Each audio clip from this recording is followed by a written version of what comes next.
పశ్చిమాఫ్రికా దేశం గినియాలో ఘోర విషాదం చోటు చేసుకుంది. ఒక ఫుట్బాల్ మ్యాచ్ సందర్భంగా చెలరేగిన ఘర్షణలో 100 మందికి పైగా చనిపోయారు.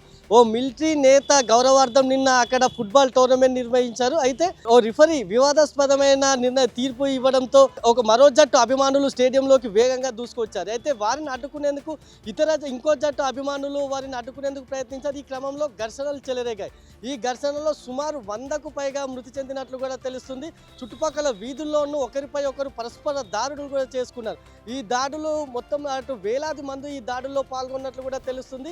దీనిపై అటు భద్రతా దళాలు కూడా అటు రక్షణ చర్యలు చేపట్టినప్పటికీ అల్లర్లు ఘర్షణలు చెలరేగడం గమనార్హం. అయితే మరోవైపు ఎక్కడ చూసినా అక్కడ మృతదేహాలు చెల్లా చెదురుగా పడి ఉన్నట్లు తెలుస్తుంది.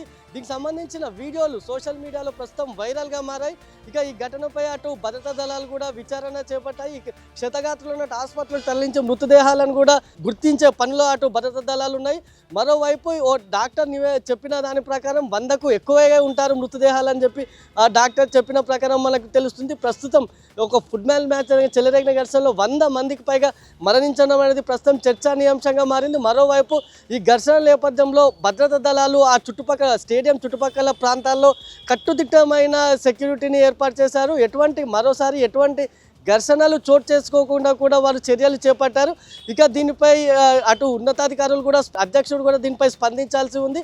అయితే మరోవైపు 100 మందికి పైగా మృతి చెందడం అనేది ప్రస్తుతం సోషల్ మీడియాలో ఇదొక వైరల్గా ఆ వీడియోలు ఏవైతే ఉన్నాయో అవి ప్రస్తుతం వైరల్గా మారాయి. దీనికి సంబంధించి మరింత మృతదేహాల సంఖ్య పెరిగే అవకాశం కూడా ఉందని అక్కడ వైద్యులు కూడా చెప్తున్నారు. అయితే దీనిపై అధ్యక్షుడు ఏ విధంగా స్పందిస్తారనేది ఆసక్తికరంగా మారింది.